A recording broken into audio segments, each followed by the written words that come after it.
ဒီမိန်းကလေးဟာနေရန်ထဲမှာပိတ်မိနေတာအခုဆိုရင်9ရက်တောင်ရှိသွားပါပြီအားလုံးရဲ့အစကတော့ရဲကားတစ်စီးနေရန်ထဲမှာညှက်နေခဲ့တာကြောင့်ပါပဲဒီပြဿနာအားလုံးဟာသူ့ကြောင့်ဖြစ်ရတာမို့ကောင်လေးကသူမကိုကဲတင်ချင်နေခဲ့တယ်လွန်ခဲ့တဲ့9ရက်တုန်းကကောင်လေးဟာဒီမိန်းကလေးရဲ့ပုံကိုနေရန်ပေါ်မှာရေးဆွဲခဲ့တာပါသူကသူ့ရဲ့လက်ရာကိုငေးမောကြည့်နေတော့မှပဲဆေးဆက်တစ်ဆက်ကမိန်းကလေးရဲ့ခေါင်းပေါ်ကနေစီးကျလာပါတယ်ဒါကြောင့်သူဟာအပေါ်ကိုအမြန်တက်ပြီးသူမရဲ့စပင်မှာဖဲပြားလေးတစ်ခုထပ်ဆွဲပေးလိုက်ပါတယ်အဲ့ဒီအချိန်မှာပဲရဲတွေရောက်လာပါတော့တယ်ဒီနေရာမှာပကြီးဆွဲခွင့်မရှိတာကြောင့်ကောင်လေးဟာအမြန်ဆုံးထွက်ပြေးခဲ့ရတယ်ဒါပေမဲ့ထူးဆန်းတာကနေရန်ပေါ်ကမိန်းကလေးဟာတကယ်ပဲအသက်ဝင်လာခဲ့တာပါကောင်လေးကိုရဲကားကလိုက်နေတာကိုမြင်တော့သူမဟာကောင်လေးလွတ်မြောက်ဖို့အချိန်ဆွဲပေးတဲ့အနေနဲ့ရဲကားနောက်ကိုအပြင်းထန်လိုက်ပါတော့တယ်သူမဟာရဲကားထက်တောင်ပုံမြန်ပြီးရဲကားရှိမှအတားအဆီးတွေကိုအမျိုးမျိုးဖန်တီးခဲ့ပါတယ်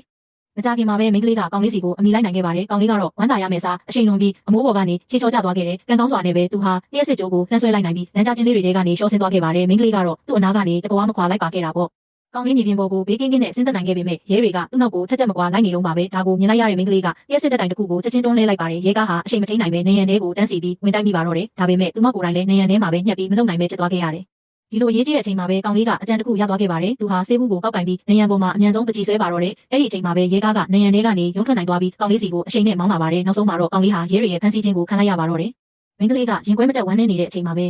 ရုတ်တရက်လက်တစ်ဖက်ကသူမစီကိုကန်းလင်လာပါတယ်အဖြစ်မှန်ကတော့ကောင်လေးဟာသူမနဲ့ထာဝရအတူရှိနေဖို့အတွက်သူ့ကိုယ်သူနေရန်ပေါ်မှာပကြီးအဖြစ်ရေးဆွဲပြီးသူမရှိရာစီကိုရောက်လာခဲ့တာပဲဖြစ်ပါတော့တယ်